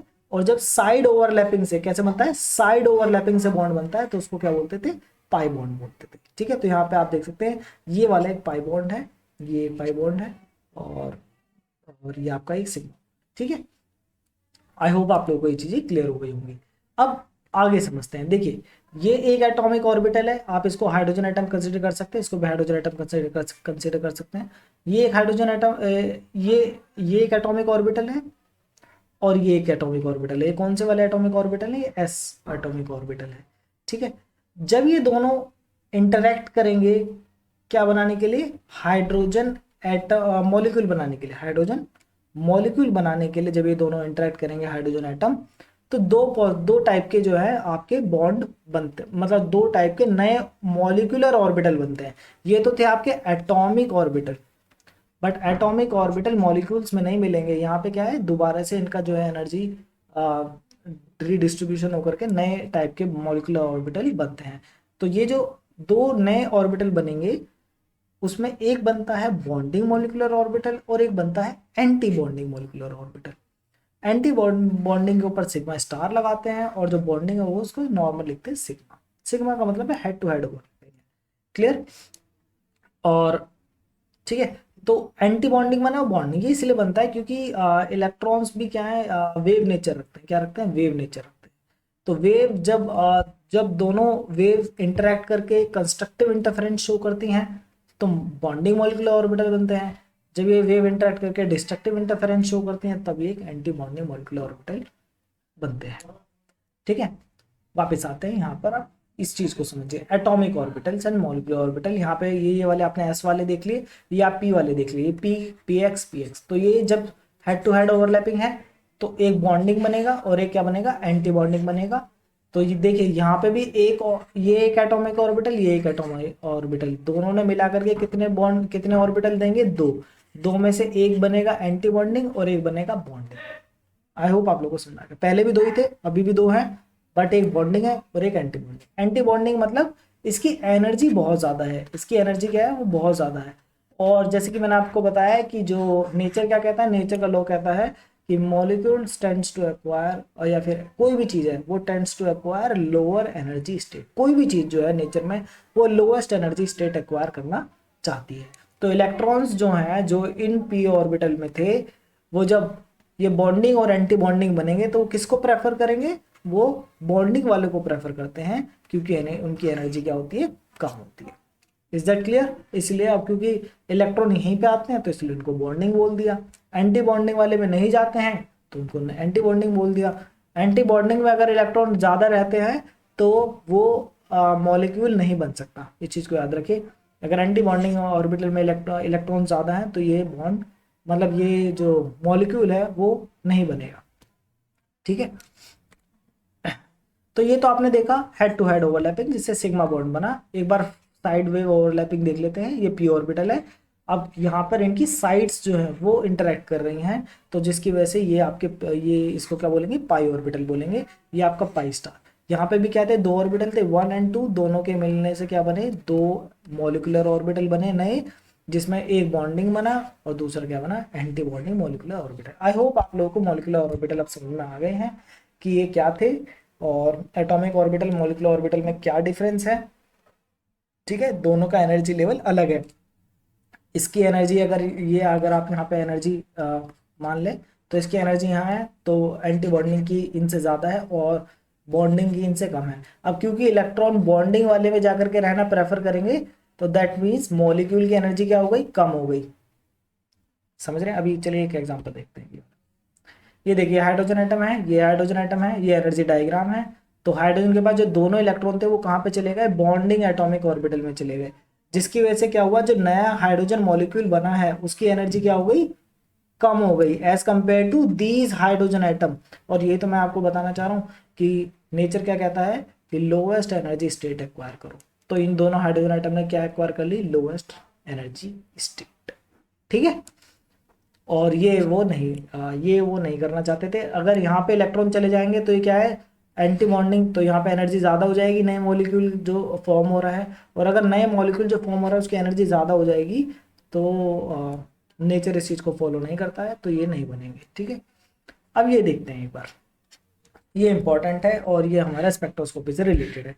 इतनी सारी बातें आपको इसी डायग्राम को समझाने के लिए बताई गई हैं, इस डायग्राम को और इस डायग्राम को। ये दो बातें अगर आप समझ जाएंगे तो आपके लिए यूवी विजिबल बहुत ईजी हो जाएगा स्पेक्ट्रोस्कोपी समझना। ठीक है, तो ये वीडियो थोड़ा सा बड़ा हो रहा है, I know, but the thing is कि आप इसको जितना अच्छे से समझेंगे उतना ही आप लोगों के लिए अच्छा रहेगा, आपको आगे कभी प्रॉब्लम नहीं आएगी। देखिए, इसको कंसीडर कीजिए कि ये भी एक हाइड्रोजन एटम है और ये भी एक हाइड्रोजन एटम है, इनके बीच में क्या है, एक न्यूक्लियर डिस्टेंस है। क्या है? न्यूक्लियर डिस्टेंस है। ये जो न्यूक्लियर डिस्टेंस है उसको यहाँ पर शो किया गया है कि ये आपका सेंटर, ये यहाँ से, ये एक आपका, ये एक हाइड्रोजन एटम है यहाँ पर, ये इसका न्यूक्लियस है, और जो दूसरा हाइड्रोजन एटम है वो अभी यहाँ पर है, लेटस से यहाँ पर। अगर ये दोनों इतने दूर हैं, यहाँ पे इन्होंने डायग्रामेटिकली शो किया है तो पास पास दिखा दिया, अदरवाइज ये जो ग्राफिकल रिप्रेजेंटेशन है उसमें ये यहाँ पर है। ठीक है, और वो इस तरीके की फॉर्म में है, तो इस फॉर्म में अभी ये है। तो होता क्या है कि अगर अट्रैक्शन होगा दो मॉलिक्यूल के बीच में तो एनर्जी डिक्रीज होती है। एनर्जी क्या होती है? डिक्रीज। कब होती है? अट्रैक्शन की वजह से। रिपल्शन में जो एनर्जी है वो इंक्रीज होती है। ठीक है, इसलिए जो पॉजिटिव साइड है वो किसको रिप्रेजेंट करता है? रिपल्शन को। नेगेटिव साइड जो है एनर्जी का वो किसको रिप्रेजेंट करेगा? अट्रैक्शन को। अगर एनर्जी नेगेटिव है दैट मीन्स अट्रैक्शन, अगर एनर्जी पॉजिटिव है तो यानी कि उन मॉलिक्यूल्स के बीच में क्या हो रहा है? रिपल्शन। इतना आपको याद रखना है। ठीक है, तो अभी क्योंकि अट्रैक्शन हो रहा है तो एनर्जी डिक्रीज हो रही है, तो एनर्जी डिक्रीज हो रही है, नेगेटिव साइड चली गई है। ठीक है, तो ये रेफरेंस जीरो किसका रेफरेंस है? ये अभी जो स्टेट है उसका रेफरेंस है जब इन दोनों के बीच में कोई इंटरेक्शन नहीं हो रहा है। ठीक है, उसके कंपैरेटिवली एनर्जी अभी डिक्रीज होने लगेगी, जैसे जैसे एक दूसरे के क्लोज आएंगे अट्रैक्शन बढ़ेगा, एनर्जी डिक्रीज होगी। तो आप देख सकते हैं एनर्जी जैसे जैसे अब इस स्टेट से इस स्टेट में आ रहा है, यानी कि ओवरलैपिंग। तो उस ओवरलैपिंग की वजह से क्या हो रहा है? आप देख सकते हैं एनर्जी डिक्रीज हो रही है, और इस स्टेज पे आकर के एनर्जी यहाँ, यानी कि जब इन दोनों न्यूक्लियस के बीच में डिस्टेंस डिक्रीज हो रहा है उसके अकॉर्डिंगली क्या हो रहा है? एनर्जी डिक्रीज हो रही है। अब ये फर्दर डिक्रीज होते चली जाएगी, लेकिन एक लोएस्ट पॉइंट आएगा। क्या आएगा? एक लोएस्ट पॉइंट आएगा जहां पर ये आकर के सबसे लोएस्ट पॉइंट को एक्वायर कर लेगी, और उसको हम बोल देंगे ग्राउंड स्टेट। क्या बोल देंगे बच्चों? Ground state. अब देखिए क्या है कि ये अब ये जो आपके फर्दर, अब ये इनका जो है स्टेबल स्टेट एक्वायर कर लिया इन्होंने इस किसी एक कंडीशन के लिए। नाउ अब फर्दर क्या है कि अब फर्दर हम इनको क्लोज लाने की कोशिश करेंगे फोर्सफुली, तो जिसकी वजह से क्या है, इनकी एनर्जी अब इंक्रीज होने लगेगी। क्यों? लोवेस्ट से नीचे तो लोवेस्ट नहीं जाएगा ना, अब ऊपर ही जाएगा, और जैसे जैसे ऊपर जाएगा तो एक टाइम पे न्यूक्लियस इतने क्लोज आ जाएंगे कि अट्रैक्शन से क्या हो जाएगा? रिपल्शन स्टार्ट हो जाएगा। अब रिपल्शन क्यों हो रहा है? क्योंकि न्यूक्लियस को, आपको पता है positive positive repel each other, तो ये न्यूक्लियस इतने क्लोज आ गए हैं कि अब एक दूसरे को रिपेल करने की कोशिश करेंगे, जिसकी वजह से एनर्जी बढ़ जाएगी और रिपल्शन स्टार्ट हो जाएगी। आई होप आप लोगों को ये चीज़ समझ में आ गई होगी। ठीक है, नेक्स्ट अब बात करेंगे यहाँ पर, ये आपको वापस से वही जो अभी पीछे दिखाया ना मॉलिक्यूलर ऑर्बिटल, उसको एक रिप्रेजेंटेशन है। ये रिप्रेजेंटेशन आगे बहुत काम आएगा जब यूवी विजिबल अभी हम पढ़ेंगे नेक्स्ट क्लास में। ठीक है, इसमें ये देख सकते हैं आप, एक बार इसको समझ लीजिए जल्दी से कि ये आपका मॉलिक्यूल है CH2O। ठीक है, CH2O ये आपका मॉलिक्यूल है। आप देख सकते हैं ये वाला जो ये जो है ना ये, ठीक है, इसको ले ले या फिर किसको ले लें, एन से पाई स्टार। ये देखिए ये जो है ये क्या है? आपका नॉन बॉन्डिंग ऑर्बिटल है। क्या है? Non bonding electrons. इन ये बॉन्ड में पार्टिसिपेट नहीं कर रहे, लोन पेयर इलेक्ट्रॉन भी बोल सकते हैं। लोन पेयर इलेक्ट्रॉन पता है ना आपको, ऑक्सीजन में लोन पेयर इलेक्ट्रॉन होते हैं। तो लोन पेयर जो है नॉन बॉन्डिंग इलेक्ट्रॉन्स हैं, ये यहाँ पर आपको शो किए हैं sp हाइब्रिडाइज स्टेट में कौन है? ऑक्सीजन है। कार्बन किसी स्टेट में है? sp2 हाइब्रिडाइज स्टेट में, क्योंकि यहाँ पे एक डबल बॉन्ड बन रहा है। ठीक है, ऑक्सीजन और कार्बन के बीच में। क्लियर? तो ये ऐसे है HC डबल बॉन्ड O। ठीक है, तो ये sp2 हाइब्रिडाइज स्टेट में है और ये आपका sp। याद नहीं है तो उसकी दिक्कत नहीं है, बस मैं आपको ये बताना चाह रहा हूँ कि ये आपके नॉन बॉन्डिंग इलेक्ट्रॉन्स हैं, ये लोन पेयर इलेक्ट्रॉन है, इनकी एनर्जी यहाँ पे आप देख सकते हैं कि ये यहाँ पर है। ठीक है, इसके बाद इससे इसके ऊपर जो एनर्जी ऑर्बिटल है वो है सिग्मा, ये मॉलिक्यूलर ऑर्बिटल है सिग्मा। ये sp2sp, ये कार्बन और ऑक्सीजन के बीच में, अब क्योंकि कार्बन ऑक्सीजन के बीच में डबल बॉन्ड है, आपको पता है जब डबल बॉन्ड बनता है तो डबल बॉन्ड में एक बॉन्ड सिग्मा होता है और दूसरा बॉन्ड क्या होता है, पाई। ठीक है, तो जो सिग्मा बॉन्ड है उसके इलेक्ट्रॉन यहाँ पे शो किए हुए हैं और ये देख सकते हैं आपको सिग्मा बॉन्ड दिखाया है। और ये सिग्मा, ये वाला मैं आपको दिखाता हूँ, ये इसको क्लियर कर देते हैं। ये आप देख सकते हैं ये इंटरेक्शन हो रहा है इनके बीच में, जब इनके बीच में इंटरेक्शन होता है तो इस टाइप का बॉन्डिंग ऑर्बिटल बनता है, जो कि यहाँ पे इन्होंने शो किया हुआ है, इसी टाइप का दिख रहा है ना। तो और इसका अपोजिट क्या होता है, एंटी बॉन्डिंग। एंटी बॉन्डिंग आप देख सकते हैं किस तरीके से दिखता है, और वो यहाँ पे इन्होंने यहाँ पे शो किया, एक ये और एक ये। ठीक है, तो ये क्या है, एंटी बॉन्डिंग की सिग्मा स्टार। यहाँ पे आप देख सकते हैं कोई इलेक्ट्रॉन नहीं है, यहाँ पे अगर इलेक्ट्रॉन आ जाएंगे तो ये मॉलिक्यूल का फॉर्मेशन पॉसिबल नहीं हो पाएगा। ठीक है, और फिर ये एटॉमिक ऑर्बिटल, ये आपका साइड वेव ओवरलैपिंग, जब साइड वेव ओवरलैपिंग होती है तो पाई बनता है, पाई का ये आपका जो है बॉन्डिंग है। देखिए पाई का बॉन्डिंग ये वाला यहाँ पे शो किया हुआ है, तो ये रहे इलेक्ट्रॉन्स, पाई का एंटी बॉन्डिंग इन्होंने यहाँ पे शो किया। एक और लोन पेयर इलेक्ट्रॉन है ये NPY, जो कि यहाँ पे शो किया। Is that clear? यहाँ तो कोई डाउट तो नहीं है आप लोगों को, क्लियर हो गई सारी चीज़ें? ठीक है, तो नाउ अब इसके बाद क्या है कि अब इनके बीच में क्या है बच्चों, जैसे इलेक्ट्रोमैग्नेटिक रेडिएशन आएगा तो ये क्या करेंगे, इसको एब्जॉर्ब करेंगे और उसके बाद क्या करेंगे, हायर हायर मोलिकुलर ऑर्बिटल पे जंप कर जाएंगे, जैसे पाई से पाई स्टार ट्रांजिशन। ठीक है, ये आप देख सकते हैं, ये पाई से पाई स्टार, ये जो है ये आपका बॉन्डिंग ऑर्बिटल है पाई का, ये पाई का एंटी बॉन्डिंग ऑर्बिटल है। तो ये इलेक्ट्रॉन यहाँ से कहाँ जंप कर गई, यहाँ पे जंप कर गई। ठीक है, यहाँ तो कोई डाउट तो नहीं है, क्लियर हो गई सारी बातें। अब एनर्जी जो है, अगर मान लीजिए इसको, इस जंप के लिए, ये जो पाई से पाई स्टार ट्रांजिशन है इसको 5 की एनर्जी चाहिए, और ये जो एन से पाई स्टार है इसको 2 की एनर्जी चाहिए, और ये जो सिग्मा से सिग्मा, पाई से सिग्मा स्टार है इसको 7 की एनर्जी चाहिए। मान लीजिए रेडिएशन आया मेरे पास 7 का, तो कौन सा ट्रांजिशन पॉसिबल हो पाएगा? ठीक है, तो आपका आंसर होगा सिर्फ पाई से सिग्मा स्टार का पॉसिबल हो पाएगा, क्योंकि आप जो रेडिएशन है उसको उसकी एनर्जी को कम नहीं कर सकते, ब्रेक करके कम नहीं कर सकते। रेडिएशन कभी दो डिफरेंट रेडिएशन में डिवाइड नहीं होता, यानी कि उसका जो एनर्जी पैकेट है उसको आप ब्रेक नहीं कर सकते। ठीक है, तो ब्रेक होकर के 5 और 2 नहीं देगा, वो सिर्फ क्या देगा, 7 देगा। Is that clear? यहाँ तो कोई डाउट तो नहीं है। अब बच्चों क्या है, ये डायग्राम जो है ना ये सबसे ज्यादा इंपॉर्टेंट है। ठीक है, इसी से हमें समझना है कि ओवरऑल क्या होता है स्पेक्ट्रोस्कोपी के अंदर। ठीक है, ये आप बहुत अच्छा रिप्रेजेंटेशन है उस चीज को एक्सप्लेन कर रहे हैं। ठीक है, तो जैसे कि मैंने आपको बताया कि ये आपका देखिए ये क्या है, इलेक्ट्रॉनिक ग्राउंड स्टेट है।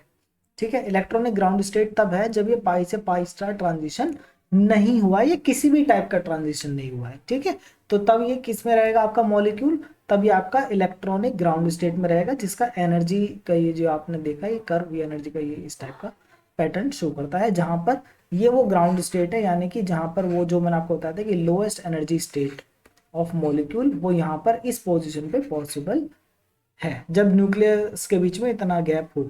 ठीक है, क्योंकि न्यूक्लियस के बीच का डिस्प्लेसमेंट शो कर रही है ये वाली एक्सिस, तो जब न्यूक्लियस के बीच में इतना गैप होगा तो ये वाली जो स्टेट है वो लोएस्ट पॉसिबल एनर्जी स्टेट होगी, और नेचर इसको सपोर्ट करता है। ठीक है, ये आपकी ग्राउंड स्टेट होगी। बट जब ये पाई से पाई स्टार ट्रांजिशन होगा या किसी और टाइप का ट्रांजिशन, एन से पाई स्टार किसी भी टाइप का ट्रांजिशन होगा, तो अब ये जो ओवरऑल मॉलिक्यूल है उसकी एनर्जी इंक्रीज हो जाएगी। अब ये ग्राउंड इलेक्ट्रॉनिक स्टेट से किस में आ गया है, एक्साइटेड इलेक्ट्रॉनिक स्टेट। किस में आ गया बच्चों, एक्साइटेड इलेक्ट्रॉनिक स्टेट। ठीक है, ये आ गया एक्साइटेड इलेक्ट्रॉनिक स्टेट में आ गया, नो प्रॉब्लम। ठीक है, अब ये जो एक्साइटेड इलेक्ट्रॉनिक स्टेट में आ गया है, तो देखिए ये आपका एक ये रेडिएशन है जिसको इसने एब्जॉर्ब किया, जिससे वो इलेक्ट्रॉनिक एक्साइटेड स्टेट में आया। लेट अस अज्यूम पाई से पाई स्टार ट्रांजिशन आपका यहाँ पे फॉलो हुआ है। ठीक है, बट अब आप सोच रहे होंगे कि ये बीच वाली लाइंस क्या रिप्रेजेंट कर रही हैं, तो ये जो बीच वाली लाइंस हैं बच्चों, ये जो इलेक्ट्रॉनिक स्टेट के अंदर बनी हुई हैं, ये पता चला बाद में कि इलेक्ट्रॉनिक स्टेट के अंदर भी एनर्जी लेवल्स हैं, तो और उनको हम बोलते हैं वाइब्रेशनल लेवल। क्या बोलते हैं, वाइब्रेशनल लेवल, वाइब्रेशनल। ठीक है। तो ये वाइब्रेशनल लेवल है जिसमें V0 किसको रिप्रेजेंट कर रहा है, ग्राउंड वाइब्रेशनल स्टेट को रिप्रेजेंट कर रहा है, ठीक है। और यहाँ पे ग्राउंड स्टेट को S0 से रिप्रेजेंट करते हैं, excited state, first excited state को S1 से, सेकंड को S2 से, ठीक है। S का मतलब होता है मतलब इसको फ्लोरेसेंस में बताएंगे सिंगलेट स्टेट को, ठीक है। तो ये फर्स्ट है ग्राउंड स्टेट, इसी में ही रहना चाहेगा इलेक्ट्रॉन, बट ये V1 भी है, V2 भी पॉसिबल है, V3 भी पॉसिबल है, V4 भी पॉसिबल है, V5 भी पॉसिबल। इसी तरीके से जो इलेक्ट्रॉनिक एक्साइटेड स्टेट है उसमें भी यही होंगे, V0, V1, बट ये एक्साइटेड वाली स्टेट के लिए है, V2, ठीक है, एंड सो ऑन, क्लियर। तो अब जो ये जो आपका रेडिएशन आया है उसके अकॉर्डिंगली जो है ये आपका, इसको मैं क्लियर कर देता हूँ सबको, उसके अकॉर्डिंगली ये जो आपका है ये यहाँ से इस एनर्जी स्टेट से किस एनर्जी स्टेट पे चला गया, इस एनर्जी स्टेट पे चला गया। अब इस एनर्जी स्टेट में आने पे दो चीजें हुई हैं, पहला एक तो इलेक्ट्रॉनिक स्टेट चेंज हो गई जो कि इस ट्रांजिशन की वजह से हुआ होगा, पाई से पाई स्टार ट्रांजिशन की वजह से चेंज हुआ है, इलेक्ट्रॉनिक स्टेट चेंज हुई है।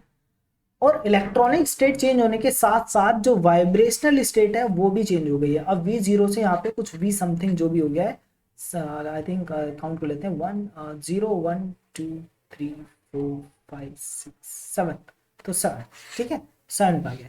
तो वाइब्रेशनल स्टेट भी चेंज हुई है और इलेक्ट्रॉनिक स्टेट भी चेंज हुई है। तो इलेक्ट्रॉनिक स्टेट से तो ये ट्रांजिशन की वजह से, ठीक है।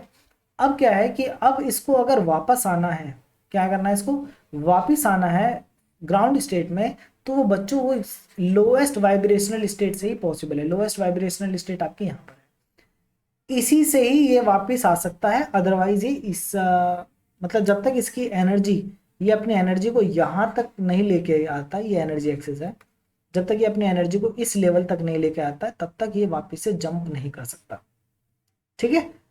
तो इसके लिए क्या होगा, इसके लिए क्या करेगा, अपनी एनर्जी को रिलीज करेगा। आप देख सकते हैं डॉटेड एरो बने हुए हैं, ये एनर्जी रिलीज कर रहा है ये, और एनर्जी रिलीज करते करते जो आपका एक मॉलिक्यूल है वो यहाँ पे आ गया है, और जैसे ये इस जीरो ग्राउंड वाइब्रेशनल स्टेट पा जाएगा वैसे ही इसके पास अब अपॉर्चुनिटी है कि वापस जा सकता है, ठीक है। क्योंकि ये एक्साइटेड स्टेट में नहीं रह सकता, क्योंकि नेचर कहता है कि लोअर एनर्जी स्टेट में ही रहना चाहिए, तो ये वापस आएगा। तो जब ये वापस आएगा बच्चों, तो यहाँ पे आप देख सकते हैं इसने डेल एच लिखा हुआ है, यानी कि हीट बता रहे, क्या है, हीट एनर्जी रिलीज हो रही है। अब हो सकता है कि यहाँ से और यहाँ के बीच का गैप इतना ना हो कि कोई रेडिएशन रिलीज किया जाए। आप मेरी बात समझ रहे हैं कि यहाँ से यहाँ के बीच का एनर्जी गैप इतना नहीं है कि कोई आपका रेडिएशन रिलीज हो पाए, तो वहां पे हीट एनर्जी की फॉर्म में जो है एनर्जी रिलीज कर दी जाएगी। तो यहाँ पे डेल एच, यहाँ पे क्या है, हीट की फॉर्म में एनर्जी रिलीज की गई है, क्योंकि एनर्जी गैप इतना ज्यादा नहीं है कि कोई रेडिएशन वगैरह रिलीज हो, ठीक है। तो अब ये वापस से, अब ये क्या करेगा, ठीक है, तो अब इसको ले आते हैं। अब ये क्या है, यहाँ से, अब इसको ये यहाँ से अब कहीं पे भी जंप कर सकता है, उसका मन करे तो वो इस वाइब्रेशनल स्टेट पे जंप करे, इस पे जंप करे, इस पे जंप करे, कहीं पे जहाँ पे उसका मन करे वहां जंप करे, ठीक है। जहां, और जितना ज्यादा गैप होगा यहाँ से यहाँ के बीच में उतना ही ज्यादा हीट एनर्जी रिलीज होगी, क्योंकि गैप उतना ज्यादा है एनर्जी का, ठीक है। और उसके बाद वो कहीं पे भी आए, जैसे कि अभी यहाँ पे आए, आना, फिर वो दोबारा से जो है एनर्जी को रिलीज करता चला जाएगा, ताकि वो वापस से कहाँ पे आ सके, ग्राउंड स्टेट में आ सके, ठीक है। तो ये जो है ये फिनोमेना फॉलो होता है जब कोई एनर्जी का रेडिएशन एब्जॉर्ब करता है कोई मैटर, ठीक है। आई होप आप लोगों को ये चीजें क्लियर हो गई। तो इस तरीके से आप देख सकते हैं कि एक्साइटेड इलेक्ट्रॉनिक स्टेट, ये ग्राउंड स्टेट, और एक ग्राउंड स्टेट में क्या, ये डिसोसिएशन एनर्जी यहाँ पे इसलिए शो कर रहा है क्योंकि अब न्यूक्लियस के बीच का डिस्टेंस इतना ज्यादा हो गया है कि उनके बीच में कोई बॉन्ड है ही नहीं, ठीक है। तो इतना दूर नहीं जाएंगे हम लोग यहीं पे ही बात करेंगे, ठीक है। तो क्योंकि ये क्या दिखा रहा है, ये तो दिखा रहा है कि न्यूक्लियर सेपरेशन कितना है, तो एक एटम यहाँ है और एक एटम यहाँ है, अगर एक एटम यहाँ है तो ये ग्राउंड स्टेट है, ठीक है। और जैसे जैसे आप इधर की तरफ मूव करते चले जाएंगे, यहाँ पर यहाँ पर यहाँ पर यहाँ पर, तो ये वाइब्रेशनल स्टेट है बच्चों। तो वाइब्रेशनल स्टेट की एनर्जी यहाँ पर ये, तो इसका मतलब ये है कि ये जो स्टेट है, ये गैप भी तो होगा ना इनके बीच में एनर्जी, ठीक है। तो एक तरीके से मॉलिक्यूल वाइब्रेशनल स्टेट में क्या करता है, स्ट्रेचिंग करता है। क्या करता है, स्ट्रेचिंग। आप देख सकते हैं पहले यहाँ पे इनके बीच का डिस्टेंस, यहाँ पे इनके बीच का डिस्टेंस, स्ट्रेचिंग हो रही है, दिखा देता हूँ आपको, ये देखिए, ये वाइब्रेशनल मोशन। तो वाइब्रेशनल स्टेट में बेंडिंग होती है, सिमेट्रिक स्ट्रेचिंग होती है, एसिमेट्रिक स्ट्रेचिंग होती है, मॉलिक्यूल स्ट्रेच करते हैं, ठीक है, और वही आप यहाँ पे देख भी पाएंगे। क्लियर है? आई होप यहाँ तक कोई भी आपको डाउट नहीं। इसके अलावा वाइब्रेशनल स्टेट के अंदर भी एनर्जी लेवल्स हैं जिनको आप बोलते हैं रोटेशनल एनर्जी स्टेट। ये आप देख सकते हैं रोटेशनल। तो अगर ये आपका ग्राउंड स्टेट है, ये इलेक्ट्रॉनिक है, तो इलेक्ट्रॉनिक के अंदर आ गए वाइब्रेशनल, ये आपके वाइब्रेशनल है, ये वाइब्रेशनल है, और वाइब्रेशनल के भी बीच में होते हैं रोटेशनल लेवल। रोटेशनल लेवल आप देख सकते हैं, ये रोटेशनल मोशन है, ठीक है। आई होप आप लोगों को समझ में आया होगा कि एनर्जी जो है ना मॉलिक्यूल से कुछ भी करा सकती है, बट वो डिपेंड करता है कि कितनी एनर्जी आपने उस मॉलिक्यूल को दी है, ठीक है। अगर वो इस एनर्जी ये वाइब्रेशनल स्टेट के डिफरेंस के बराबर होगी तो वो नेक्स्ट वाइब्रेशनल स्टेट पे चला जाएगा। अगर वो नेक्स्ट रोटेशनल स्टेट के एनर्जी लेवल के बराबर होगी तो नेक्स्ट रोटेशनल स्टेट पे चला जाएगा, ठीक है। ये हर वाइब्रेशनल स्टेट का जो है आपके रोटेशनल लेवल होंगे 1 2 ग्राउंड 1 2 3 ग्राउंड 1 2 3 ग्राउंड 1 2 3 इस तरीके से, ठीक है। जैसे यहाँ पर आपने देखा था 0 1 2 3 5, इस तरीके से वाइब्रेशनल यहाँ पर भी 0 1 2 3 5। आई होप आप लोगों को ये सारी बातें समझ में आई होंगी। अगर आपको इतना समझ में आ गया ना तो बहुत कुछ समझ लिया, एमटेक का कोर्स हो जाएगा आपको, ठीक है। हाँ, पढ़ने की जरूरत नहीं पड़ेगी, ठीक है। अब देखिए ये क्या है, इलेक्ट्रॉनिक ट्रांजिशन। अब मैंने जैसा आपको बताया कि एक इलेक्ट्रॉनिक स्टेट से दूसरे इलेक्ट्रॉनिक स्टेट में आने के लिए एनर्जी ज्यादा चाहिए होती है, क्योंकि इलेक्ट्रॉन्स को मूव करना है ना, तो ये कि पाई से पाई स्टार में जा रहा है, एनर्जी ज्यादा चाहिए। बॉन्डिंग से एंटी बॉन्डिंग में जाना है तो एनर्जी गैप के बराबर होनी चाहिए एनर्जी, तो वो यहाँ से यहाँ मूव कर जाएगा, ठीक है। अब वो फर्स्ट वाइब्रेशनल पे आएगा, सेकंड पे आएगा, थर्ड पे आएगा, वो इस चीज पे डिफरेंस करेगा कि एनर्जी किस एनर्जी का रेडिएशन आया है। अगर यहाँ इस एनर्जी लेवल तक का रेडिएशन आया तो यहाँ पे जंप करेगा, इस एनर्जी लेवल तक के डिफरेंस तक का आया है एनर्जी लेवल तो यहाँ पे जंप करेगा। बट तो एनर्जी यहाँ पे ज्यादा चाहिए इलेक्ट्रॉनिक स्टेट ट्रांजिशन के लिए, तो उसके लिए क्या है, यूवी अल्ट्रा वायलेट रेडिएशन चाहिए होता है। वाइब्रेशनल स्टेट जो है आप देख सकते हैं बहुत क्लोज है as compare to electronic state. Electronic state में देखिए कितना डिफरेंस है, वाइब्रेशनल में देखिए कितना कम डिफरेंस है, और रोटेशनल में तो बहुत ही कम डिफरेंस है। तो वाइब्रेशनल को इलेक्ट्रॉनिक स्टेट से कम एनर्जी चाहिए तो इंफ्रारेड रेडिएशन से वो काम चला लेते हैं, और रोटेशनल माइक्रोवेव से काम चला। अब आते हैं इस पे, यही आपका पूरा जो अभी तक हमने जो पढ़ा है वो किस लिए पढ़ा है, वो इस टेबल को समझने के लिए पढ़ा है। इससे आपको सारी चीजें क्लियर हो जाएगी, ठीक है। अब देखिए ध्यान से समझिए। सबसे पहले यहां से बात करते हैं change in electronic state. Electronic state के लिए एनर्जी आपको पता है बहुत ज्यादा चाहिए। ये आपका फर्स्ट इलेक्ट्रॉनिक स्टेट है, सेकंड इलेक्ट्रॉनिक स्टेट। अगर मुझे सेकंड इलेक्ट्रॉनिक स्टेट पे जाना है और इस वाइब्रेशनल स्टेट पे जाना है तो मुझे एनर्जी चाहिए होगी बहुत ज्यादा, और सबसे ज्यादा एनर्जी मुझे कौन दे सकता है, ये मुझे दे सकता है, यूवी दे सकता है, विजिबल रीजन भी दे सकता है, मतलब विजिबल से इधर, ठीक है। विजिबल से ज्यादा एनर्जी का जो रेडिएशन है वो क्या कर सकता है, इलेक्ट्रॉनिक स्टेट ट्रांजिशन करता है। विजिबल से ज्यादा का, विजिबल जो आपका इलेक्ट्रोमैग्नेटिक रेडिएशन है उससे ज्यादा एनर्जी का जो रेडिएशन है वो क्या कर सकता है, ये इलेक्ट्रॉनिक एनर्जी लेवल ट्रांजिशन कर सकता है। तो ये आप देख सकते हैं, ये यूवी विजिबल एब्जॉर्प्शन स्पेक्ट्रोस्कोपी, जो कि हम नेक्स्ट वीडियो में पढ़ेंगे इसके बाद। ये एक्सरे एब्जॉर्प्शन है। एक्सरे की इतनी ज्यादा एनर्जी होती है कि ये जो अभी आपने पढ़ा ना बच्चों, ये तो हमने देखे मॉलिक्यूलर ऑर्बिटल के बीच में ट्रांजिशन। इवन एक्सरे के बाद क्या है, जो इनर एटॉमिक ऑर्बिटल्स है, आपको पता है मॉलिक्यूलर ऑर्बिटल्स को कौन बनाते हैं, आउटर शेल्स के जो इलेक्ट्रॉन्स हैं, बट जो इनर शेल के इलेक्ट्रॉन है वो पार्टिसिपेट नहीं करते हैं। तो एक्सरे क्या है, इन इलेक्ट्रॉन्स जो इनर शेल इलेक्ट्रॉन है उस एटम के, उसको भी इफेक्ट करते हैं, ठीक है, उनमें भी ट्रांजिशन करा देते हैं। तो इनकी एनर्जी काफी ज्यादा है, ठीक है, क्योंकि इनका एनर्जी गैप ज्यादा होता है, बहुत ज्यादा, तो उसके लिए ज्यादा एनर्जी चाहिए, वो एक्सरे प्रोवाइड करा सकती है।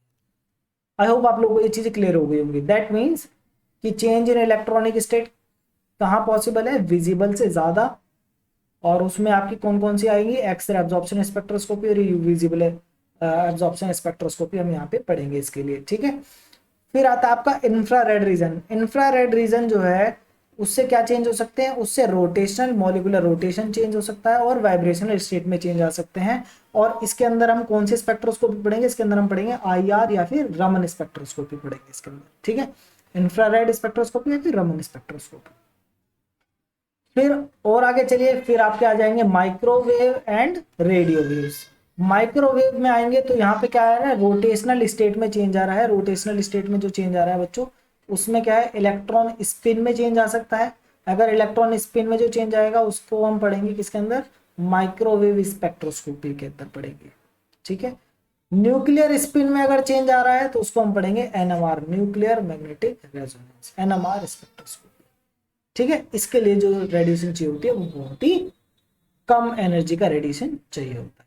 ठीक है, आई होप आप लोगों को ये क्लियर हो गया होगा स्पिन वाला। ठीक है, तो ये आपको पूरा आइडिया मिल गया है कि किस टाइप की स्पेक्ट्रोस्कोपी, किस टाइप का रेडिएशन और किस टाइप का ट्रांजिशन जो है हम पढ़ेंगे डिफरेंट टाइप की स्पेक्ट्रोस्कोपी में। सो उसके बाद थोड़ा सा और ये आप पढ़ लीजिएगा, यहाँ से आपको क्लियर हो जाएगा। वही जो चीज़ मैंने अभी आपको इस टेबल में समझाई हैं, वही सारी चीज़ें यहाँ पे एक्सप्लेन की गई हैं कि रोटेशनल, वाइब्रेशन, इलेक्ट्रॉनिक और न्यूक्लियर ट्रांजिशन पॉसिबल हो पाते हैं। तो रेडियो वेव फ्रिक्वेंसी जो है उनसे क्या होता है कि resonance, nuclear magnetic resonance, electro paramagnetic resonance spectroscopy आती है इसके अंदर। माइक्रोवेव के अंदर हम रोटेशनल स्पेक्ट्रोस्कोपी और इलेक्ट्रो पैरामैग्नेटिक रेजोनेंस स्पेक्ट्रोस्कोपी पढ़ सकते हैं। इंफ्रारेड में हम सिर्फ वाइब्रेशनल यानी कि ये जो आपका आईआर और रोटेशनल पढ़ेंगे इसके अंदर हम। यूवी विजिबल के अंदर इलेक्ट्रॉनिक ट्रांजिशन होते हैं तो इसमें इलेक्ट्रॉनिक स्पेक्ट्रोस्कोपी हम पढ़ेंगे। और एक्सरे के अंदर क्या है, internal electrons of the molecule involve होते हैं तो वो उसको पढ़ेंगे हम। ठीक है, तो ये आपका एक ओवरऑल हो गया। और इसके बाद एक और चीज मैं आपको बताना चाहता हूँ, पूरा कंप्लीट ही कर लेते हैं जब इतना समझ लिया है, कि mechanism of interaction of electromagnetic radiation with matter. आखिर ये इंटरेक्शन होता कैसे है। देखिए, आपको पता है कि जो इलेक्ट्रोमैग्नेटिक रेडिएशन है वो उसका डुल नेचर है। इलेक्ट्रोमैग्नेटिक रेडिएशन का क्या है बच्चों, डुल नेचर है, particle nature and wave nature, ये आपने पढ़ा होगा। ठीक है, पार्टिकल एंड वेव। और आपने ये भी पढ़ा होगा कि मैटर भी जो है, मैटर उसका भी डुल नेचर है, वो भी क्या है, पार्टिकल की तरह बिहेव भी करता है और वेव की तरह भी बिहेव करता है। वो दोनों की प्रॉपर्टी रखता है। ठीक है, पार्टिकल और वेव। इसका मतलब ये है कि आप ना तो उसे पार्टिकल की तरह एज्यूम कर सकते हैं, ना ही वेव की तरह एज्यूम कर सकते हैं। वो एक अलग ही एक स्टेट है जहाँ पे उनकी प्रॉपर्टी पार्टिकल और वेव दोनों की तरह बिहेव, मतलब दोनों के इक्वल होती है, दोनों की तरह बिहेव कर सकती है। ठीक है, ये एक इस टाइप की स्टेट है, रेडिएशन की भी और मैटर की भी। ठीक है, अब तो हम यहाँ पे बात करते हैं वेव। तो वेव नेचर के हम यहाँ पे बात कर रहे हैं दोनों के। तो क्या है कि ये जो वेव है वो इस वेव से इंटरेक्ट कर सकती है। ठीक है, दोनों वेव, इलेक्ट्रॉन भी एक वेव है और ये आपका इलेक्ट्रोमैग्नेटिक रेडिएशन भी एक वेव है, दोनों आपस में इंटरेक्ट कर सकते हैं। ठीक है, अब उनके इंटरेक्शन की वजह से ये जो है डिफरेंट टाइप के ट्रांजिशन पॉसिबल हो पाते हैं स्टेट में। ठीक है, the molecules must have, the molecule must have some electric and magnetic effect that could be influenced by electric or magnetic component of radiation। तो देखते हैं एनएमआर में क्या होता है। एनएमआर में क्या होता है, न्यूक्लियर स्पिन। न्यूक्लियर स्पिन है मैग्नेटिक डाइपोल। आपने पढ़ा होगा charge at rest and charge in motion. Rest and motion, जब चार्ज रेस्ट पे होता है तो उसके पास सिर्फ एक ही फील्ड होती है, उसको हम बोलते हैं इलेक्ट्रिक फील्ड। जब चार्ज मोशन में होता है तो उसके पास दो टाइप की फील्ड होती है, electric field plus magnetic field. ठीक है, तो चार्ज इन मोशन। तो यहाँ पे जब न्यूक्लियर है तो वो क्या चार्ज है, प्रोटॉन है, और वो क्या कर रहे हैं, स्पिन कर रहे हैं। तो चार्ज क्या आ गया, मोशन में आ गया। जब चार्ज मोशन में आएगा तो क्या बनेगा, मैग्नेटिक डाइपोल बनेगा। ठीक है, तो मैग्नेटिक डाइपोल बनता है। और यही जो मैग्नेटिक डाइपोल है वो क्या करेगा, इंटरैक्ट करता है, interact with radio frequency of appropriate energy resulting change in these dipoles। तो इस डाइपोल में क्या जाता है, चेंज आता है। इसको हम स्टडी करेंगे एनएमआर में। ठीक है, rotation of molecule having a net electric dipole movement. Rotation, जैसे एक वाटर मॉलिक्यूल शो किया है, इसमें ये आपके हाइड्रोजन एटम है और ये जो सेंटर वाला है ये आपका ऑक्सीजन एटम है। ठीक है, अब आपको पता है कि जो हाइड्रोजन है उनके पास कम प्रोटॉन है तो ये क्या है, लेस पॉजिटिव है। ऑक्सीजन जो है ज्यादा पॉजिटिव है। अब क्योंकि ऑक्सीजन ज्यादा पॉजिटिव है as compare to hydrogen atom, तो ये क्या करेगा, जो इलेक्ट्रॉन्स है, बॉन्डिंग इलेक्ट्रॉन्स है, उनको अपनी तरफ ज्यादा अट्रैक्ट करेगा। अब क्योंकि ज्यादा पॉजिटिव चार्ज है ना, तो इलेक्ट्रॉन उसी की तरफ जाएंगे जिसके पास ज्यादा पॉजिटिव चार्ज होगा। तो ये जो बॉन्ड बनाया ना ऑक्सीजन और हाइड्रोजन के बीच में, उसके जो इलेक्ट्रॉन है वो किसकी तरफ थोड़े से चले जाएंगे, ऑक्सीजन की तरफ, जिसकी वजह से ऑक्सीजन के ऊपर कैसा चार्ज आ जाएगा, पार्शियल नेगेटिव चार्ज आएगा, क्योंकि इलेक्ट्रॉन्स इसकी तरफ अट्रैक्ट हो गए, इलेक्ट्रॉन हाइड्रोजन से दूर चले गए, जिसकी वजह से उसके ऊपर कैसा चार्ज आ जाएगा, पॉजिटिव चार्ज। ठीक है, इसी तरीके से इस हाइड्रोजन के साथ भी होगा। तो इसकी वजह से क्या होगा बच्चों, एक नेट डाइपोल मूवमेंट बनेगा। डाइपोल मूवमेंट आपको पता है ना, डाइपोल मूवमेंट ज्यादा नहीं बताऊंगा मैं। ठीक है, पॉजिटिव से नेगेटिव डायरेक्शन की तरफ इसकी जो डाइपोल की जो मूवमेंट होती है वो पॉजिटिव से नेगेटिव डायरेक्शन की तरफ होती है। तो ये आपका जो एरो है ये दिखा रहा है नेट। अब ये क्या है, अगर ये मॉलिक्यूल रोटेट करने लगे, क्या करने लगे, रोटेट करने लगे, तो डाइपोल मूवमेंट चेंज होगी, डायरेक्शन चेंज होने लगेगी डाइपोल मूवमेंट की। आप देख सकते हैं डाइपोल मूवमेंट की डायरेक्शन चेंज होगी। ठीक है, तो ये जो चेंज है, such as water will cause change in direction of dipole and therefore in electrical property, जिसकी वजह से इसकी इलेक्ट्रिकल प्रॉपर्टी में चेंज आता है, वो इंटरेक्शन उसके लिए पॉसिबल है। फिर वाइब्रेशन में देखते हैं, vibration of a molecule can result in change in electric dipole. ठीक है, तो यहाँ पर भी यही हो रहा है, आप देख सकते हैं ये दोबारा से वाटर मॉलिक्यूल है, बट इसमें क्या है, अब वाइब्रेशन होने लगे। तो यहाँ पे आप देख सकते हैं एसिमेट्रिकल स्ट्रेचिंग हो रही है यहाँ पे, तो जिसकी वजह से ये स्ट्रेचिंग की वजह से ये ज़्यादा क्लोज आ गया, ये ज़्यादा दूर चला गया, जिसकी वजह से dipole movement, net dipole movement पहले ये थी, अब ये नेट डाइपोल मूवमेंट ये हो गई, अब नेट डाइपोल मूवमेंट ये हो गई। तो ये क्या डाइपोल मूवमेंट में चेंज हो रहा है, इलेक्ट्रिक डाइपोल मूवमेंट में, और यही क्या करेगी, इंटरेक्ट करेगी फिर उसके साथ, इलेक्ट्रिक कंपोनेंट के साथ। इलेक्ट्रिक कंपोनेंट इलेक्ट्रिक के साथ इंटरेक्ट करेगा, और मैग्नेटिक कंपोनेंट जो इलेक्ट्रोमैग्नेटिक रेडिएशन का उससे इंटरेक्ट करेगा। Electronic transition take place from one orbital to another. अब ये जो इलेक्ट्रॉनिक ट्रांजिशन हुआ है, जैसे कि जो कि अभी हमने पढ़ा ही है पूरा, कि पाई से पाई स्टार जो ट्रांजिशन हुआ है वे एनर्जी के एब्जॉर्प्शन के बाद, तो जिसकी वजह से ये आपके बॉन्डिंग है और ये आपका एंटी बॉन्डिंग है। तो ये जो ट्रांजिशन हुआ है बच्चों, इससे भी क्या हुआ है, उसका जो डाइपोल मूवमेंट है मॉलिक्यूल का, उसमें चेंज हो जाता है। एन इलेक्ट्रॉनिक ट्रांजिशन को change in dipole movement of the molecule. So overall कहने का मतलब ये है कि change in either electric or magnetic dipole movement in a molecule is required for absorption or emission of the electronic magnetic radiation. I hope ये आपको clear हो गया होगा। ठीक है, ये एक अलग एक्सपेक्ट है उसी चीज को समझने का जो अभी हमने सब कुछ समझा है। ठीक है, आई होप आप लोगों को ये वीडियो पसंद आई होगी, आप लोगों को स्पेक्ट्रोस्कोपी समझ में आया होगा, थोड़ा काफ़ी डिटेल में चलेगा, बट ये अच्छा है, आपको ये सारी चीज़ें पता होंगी तो आपके आगे काफ़ी आपको हेल्प मिलेगी। ठीक है, तो नेक्स्ट वीडियो में हम मिलेंगे। ठीक है, और स्टार्ट करेंगे यूवी स्पेक्ट्रोस्कोपी। तब तक के लिए बाय बाय।